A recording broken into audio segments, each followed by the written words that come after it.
Je suis David Holkman, je suis directeur de recherche au CNRS. Et pour cet événement de Fête de la Science 2020, je vais vous présenter ce qu'on fait au labo.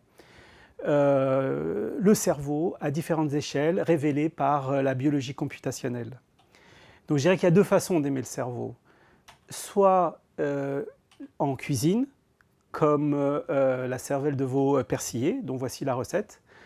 Une autre façon d'aimer le cerveau, c'est de l'étudier.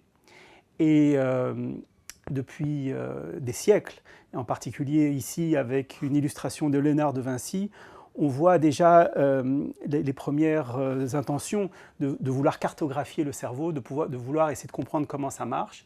Et ici, je vous ai présenté à droite un exemple aujourd'hui d'une plaque multi-électrode qui permet en fait d'enregistrer des points très précis sur cette carte lorsqu'on a déposé un tissu cérébral et de pouvoir récupérer l'activité électrique.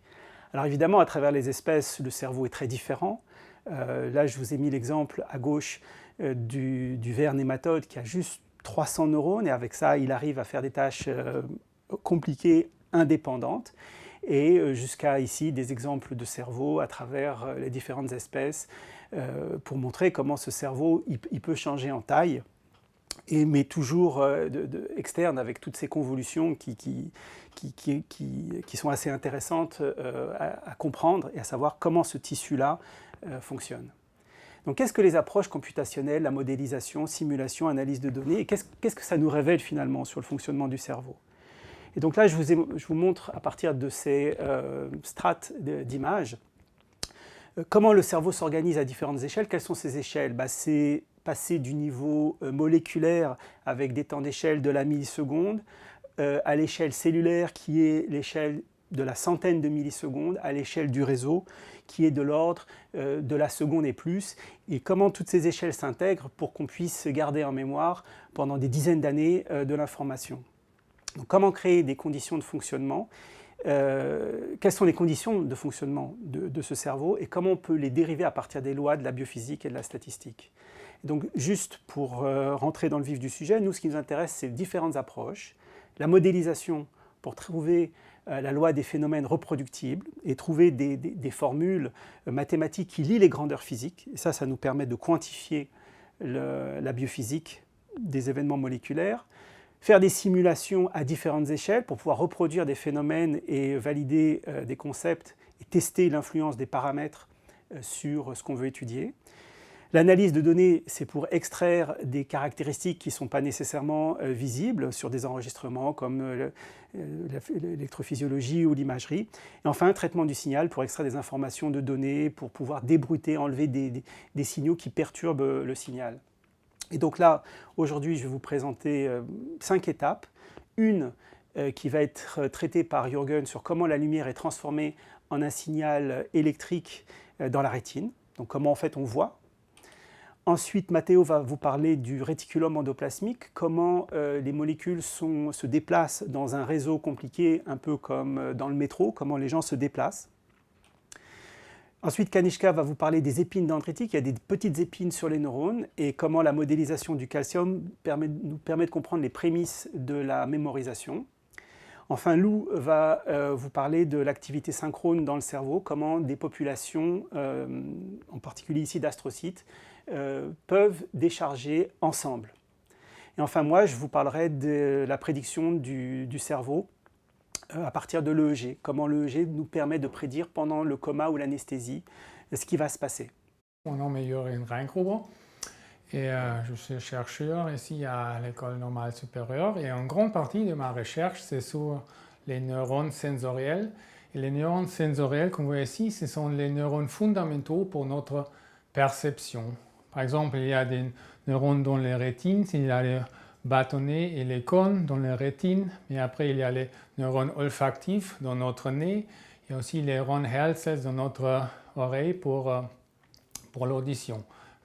Et c'est une question qui est vraiment, si on regarde tous ces neurones, on voit qu'ils ont tous de différentes géométries. C'est une grande question et c'est comment la géométrie de ces neurones et la signalisation biochimique qui se passe dans cette neurone, comment elle elle génère le signal électrique de ces lignoles. Et ça, c'est un principe, c'est important parce que c'est notre porte avec notre interaction avec l'environnement.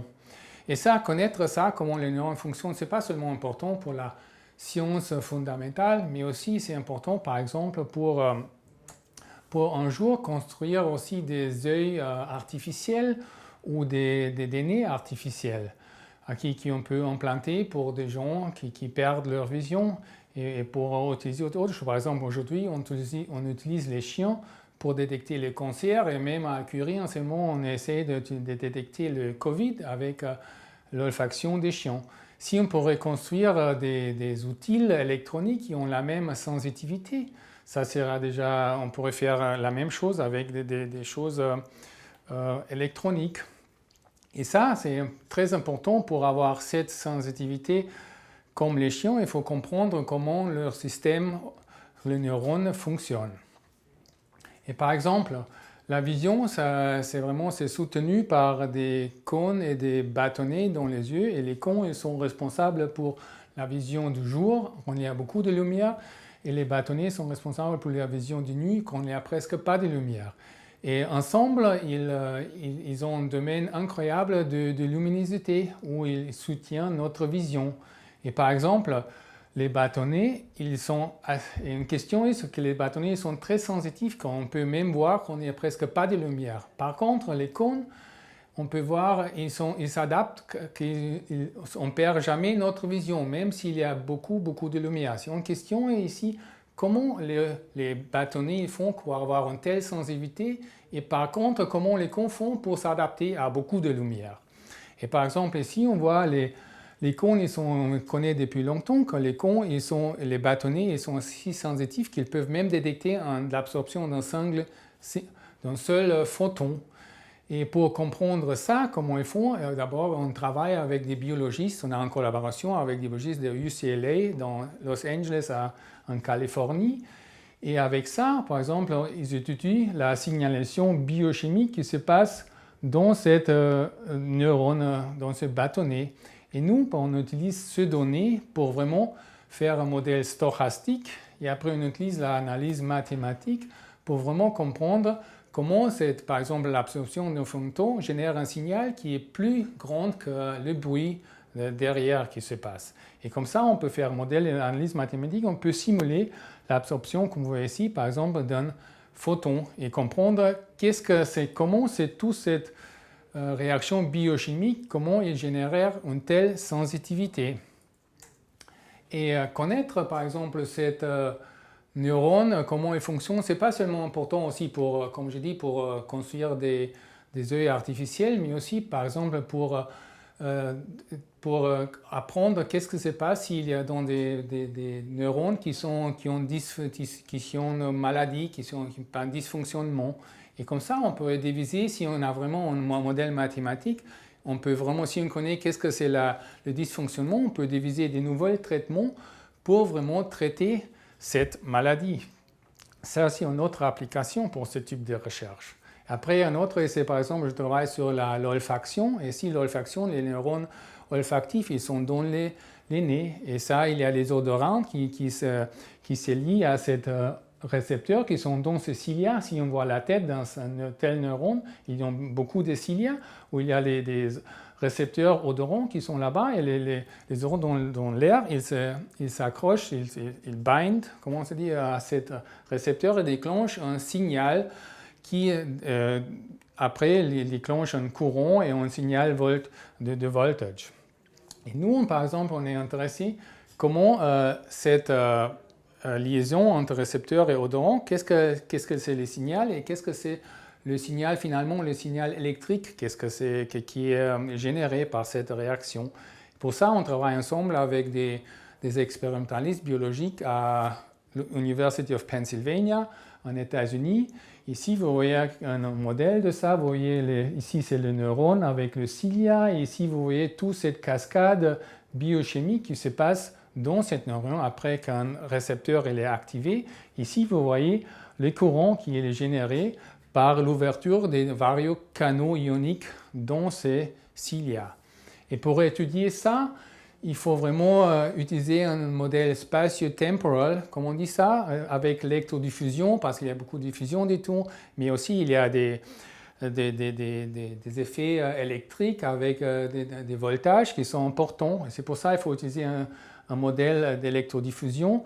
Et ici, par exemple, on utilise un Ernst-Planck formalisme qui vraiment essaie de coupler la diffusion avec le champ électrique. Et après, on fait un modèle pour la géométrie. Ici, on va les cilia, ici, on va les cell body. Ici, on a qu'est-ce que se passe dehors. Et aussi, on a des différents canaux qui sont impliqués dans ce réponse. On a des différents ions qui sont impliqués de cette réponse.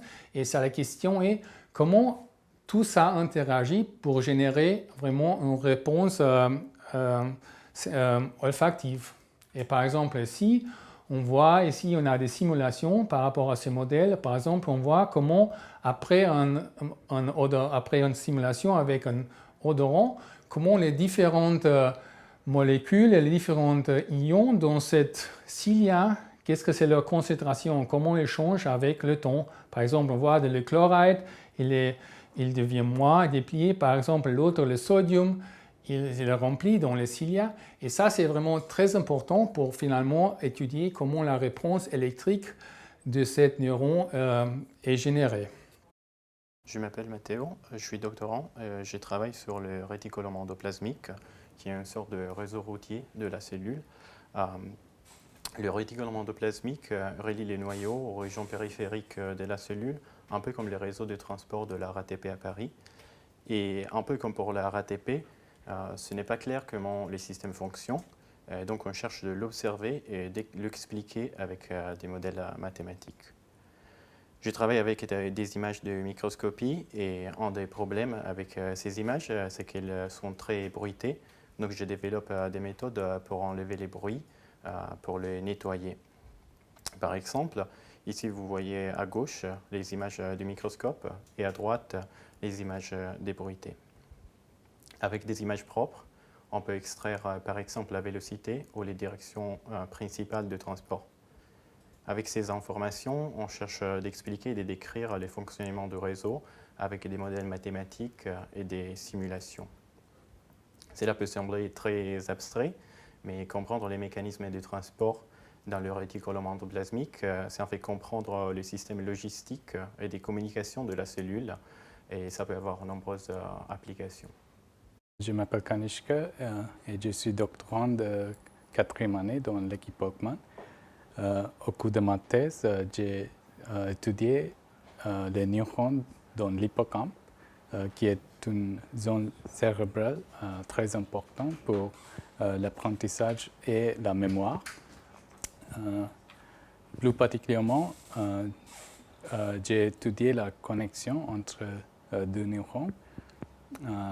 La connexion s'appelle la synapse. La synapse est construite par le terminal qui envoie le signal, le terminal présynaptique, et la structure ici qui reçoit le signal, l'épine dendritique. Avec un microscope électronique, on voit souvent cette structure dans l'épine dendritique qui s'appelle en anglais spine apparatus. C'est une structure très importante pour l'apprentissage et la mémoire. Avec ces réservoirs, il y a une propagation très rapide du signal calcique. Alors, la question que je me suis posée au début était de savoir comment la propagation pouvait se faire si rapidement, en quelques millisecondes. J'ai donc construit un modèle géométrique, bien sûr avec l'ordinateur, pour comprendre ces fonctionnements. Ma principale prédiction est que quand il y a un flux de 100 tonnes d'ions, seuls les deux premiers sont extrêmement rapides, comme dans un marathon ou un tour de France.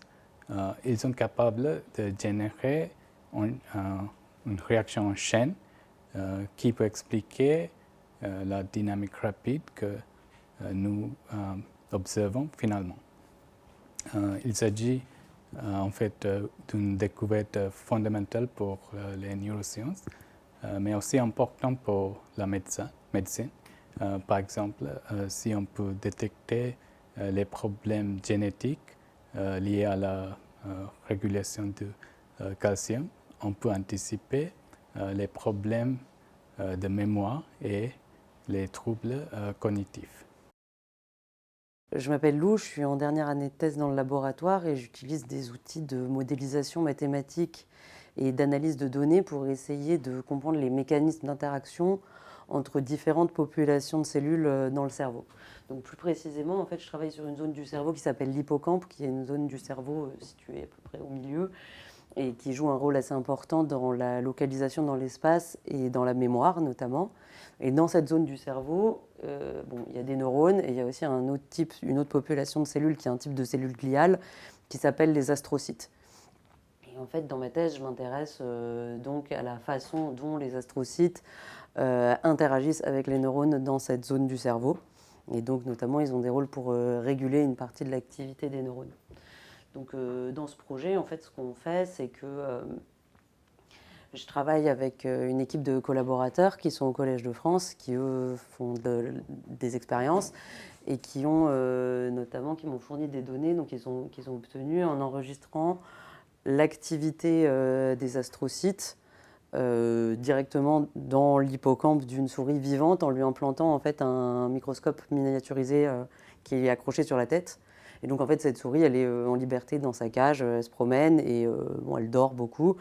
Et ça nous permet d'enregistrer pendant de longues durées l'activité des astrocytes. Pour vous montrer un exemple de vidéo, on obtient après des données de ce qu'on appelle de fluorescence. Donc en fait, elles ont marqué les ions de calcium avec un marqueur fluorescent. Et on voit ce qui se passe, donc il y a différentes fluctuations lumineuses, et là on regarde dans une zone assez grande, donc dans laquelle il peut y avoir jusqu'à une centaine d'astrocytes différents qui interagissent. Et en fait, nous, dans ce projet, l'idée c'est d'essayer de comprendre les dynamiques de groupe, donc comment il peut y avoir des activités qui se propagent ou qui arrivent de manière synchrone ou des trucs comme ça. L'idée, c'est que là, comme vous le voyez, on a des vidéos qui sont du coup, qui n'ont pas une très haute définition. Et donc, c'est un peu difficile, juste comme ça, à l'œil nu, de regarder ce qui se passe et de comprendre tout ça. Et donc, j'utilise des méthodes d'analyse et de segmentation d'images pour essayer de pouvoir creuser un peu et extraire un maximum d'informations de ces vidéos. Donc, l'idée, c'est de segmenter l'image en fait, en différentes zones qui vont avoir une activité synchronisée, c'est-à-dire que chaque zone va être, à chaque fois qu'elle s'allume, tous les pixels de cette zone-là s'allument de façon synchronisée. Et donc à partir de là, ça permet d'extraire des séries temporelles, en fait, où on voit le signal pour chaque zone au fur et à mesure du temps. Et donc notamment, on voit les fluctuations, donc les moments où certaines zones s'activent ou pas. Et ça va nous permettre de voir en fait différents types d'événements. Donc, par exemple, là, on a un événement assez simple où il y a juste une zone qu'on a détecté qui s'active et c'est tout. Après, il y a des événements parfois plus complexes où il peut y avoir plein de zones différentes qui s'activent les unes après les autres, donc des dynamiques beaucoup plus complexes. On peut aussi observer des vagues ou des trucs comme ça. Et donc l'idée, c'était d'essayer de comprendre comment classifier ces types d'événements, donc utiliser des méthodes de machine learning et de ce qu'on appelle de clustering, donc de classification non supervisée, pour essayer de donner un maximum d'informations sur chacun de ces événements à l'algorithme et que tout seul, il détermine si on voit une structure sous-jacente dans les données, donc si on reconnaît d'une certaine manière différents types d'événements qui se ressemblent. Donc, pour faire ça, il faut essayer d'encoder un max d'infos dans un minimum de pixels ou de données pour pouvoir utiliser ce genre d'algorithme. Donc ce que j'ai fait, c'est que j'ai encodé, pour ne pas perdre la partie spatiale, dans les images, à travers les différents canaux de couleurs, donc RGB, rouge, vert, bleu, différentes informations comme l'ordre d'activation des cellules, leur durée d'activation, est-ce que ça fluctue ou ce genre de choses, donc du coup les vitesses de propagation et tout. Et donc là, je vous montre juste 3 exemples d'événements où on voit, par exemple, vous voyez, on voit qu'il y en a où on a l'air d'avoir plutôt une vague qui se propage de droite à gauche, ou bien quelque chose de centré, ou parfois on a des événements très isolés avec juste une cellule. Et donc tout ça, je le résume à chaque fois dans une image en couleur.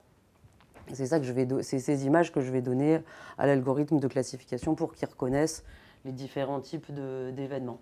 Et donc à partir de là, on peut reconnaître différents types d'événements qui se passent uniquement dans les astrocytes. Et maintenant, l'idée dans la suite du projet, c'est d'essayer de comprendre, en confrontant ces données-là à des enregistrements qu'on a fait de l'activité électrique des neurones en parallèle, donc dans le cerveau de la même souris au même moment qu'on peut synchroniser, et d'essayer de confronter donc à la fois l'activité qu'on a vue dans les astrocytes et celle qu'on observe dans les neurones, à partir de laquelle notamment on peut déterminer si la souris elle est réveillée, elle est en train de dormir, quelle phase de sommeil, donc est-ce qu'elle est en sommeil profond, en sommeil paradoxal.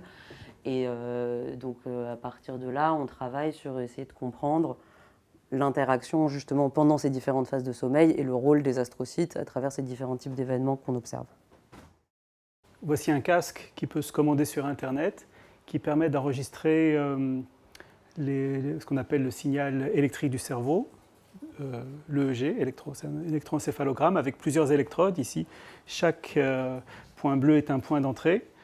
Donc la compagnie s'appelle OpenBCI et donc chacun peut récupérer ce casque et récupérer les softwares qui nous permettent à chaque instant d'enregistrer et donc de voir, en fonction de certaines tâches, comment le signal est généré. Et donc voilà, nous, ce qui va nous intéresser au laboratoire, c'est de pouvoir faire l'analyse de ce signal électrique qui provient du cerveau. Et donc, typiquement, on voit sur chacune des électrodes, en fonction du temps, comment le signal électrique ici est généré. Et donc, ce qui va nous intéresser, nous, c'est de comprendre ces motifs-là, pas pendant l'activité journalière, mais plutôt de façon bien précise pendant l'anesthésie ou le coma, qui sont des moments où le cerveau est dans un état déconnecté. Et donc là, on peut espérer prédire, savoir ce qui va se passer à partir d'un instant donné. Voilà, donc ça résume cet aspect-là du laboratoire. Ce qui nous a intéressés depuis, je dirais, les quelques dernières années, c'était de comprendre si on pouvait prédire le cerveau à partir de l'électroencéphalogramme, l'analyse de données, dans des cas bien particuliers comme le coma ou l'anesthésie. Et donc ici, je vous montre un exemple d'un SedLine, d'un appareil qui est utilisé de façon courante à l'hôpital lorsqu'une intervention chirurgicale a lieu. Donc on place des électrodes sur le front et ça permet de monitorer l'activité cérébrale. Mais ces appareils ne permettent pas de prédire, c'est-à-dire de savoir ce qui va se passer, elles nous permettent simplement de savoir ce qui se passe à un temps donné, qui est le temps de l'enregistrement ou du passé, mais pas ce qui se passe dans le futur. Alors, depuis un certain nombre d'années, il y a une lecture de l'électroencéphalogramme, c'est-à-dire qu'on peut savoir, en regardant le signal, si le patient il est éveillé, s'il est dans un état paradoxal, ou s'il y a des oscillations lentes, ou alors, là, comme je montre en rouge, s'il y a des événements qui sont difficiles pour le cerveau, comme on appelle des suppressions ou un état isoélectrique où le G est plat. Et donc, à partir de l'analyse temps-fréquence, c'est-à-dire qu'on peut analyser le signal en temps, mais également explorer sa fréquence quand on le calcule sur une petite fenêtre de temps. On voit ici un exemple qui est ce qu'on appelle un spectrogramme, où on voit ici une bande rouge, et cette bande rouge, ce qu'on appelle la bande alpha, nous donne une information sur l'état du cerveau. Et en particulier, donc, ce qui nous intéresse, nous, c'est de savoir quand est-ce que cette bande elle peut disparaître. Et donc, au laboratoire, donc là, comme je vous disais, c'est utilisé pendant l'anesthésie, de monitorer le cerveau. Mais nous, on a été un peu plus loin ici au laboratoire, c'était d'utiliser cette information. Donc ici, vous voyez le cerveau quand il rentre, LOC, quand on rentre dans l'état d'anesthésie, avec les différentes couleurs, ça représente les puissances spectrales, et comment dans l'état inconscient, vous voyez comment ces couleurs changent, jusqu'à ce que la personne se réveille. Et donc cette lecture nous permet de savoir si une personne est endormie ou si au contraire elle va se réveiller. Et donc nous, ce qu'on a développé, c'est un système prédictif pour dire que si certains motifs apparaissent, comme des suppressions de la bande alpha ici, eh bien ça permet de prédire dans le futur l'apparition de bandes isoélectriques. Et ça, on pense utiliser ça afin de pouvoir prévenir, de pouvoir mieux diriger l'anesthésie pour pouvoir donner aux cliniciens des informations supplémentaires. Voilà. Et donc, en conclusion, on va pouvoir monitorer l'anesthésie pour chaque patient, pour savoir pour chaque individu quelle est sa sensibilité cérébrale, en utilisant des outils de traitement du signal pour extraire des motifs et également de la classification liée à ce qu'on appelle l'intelligence artificielle. Merci, bonne fête de la science.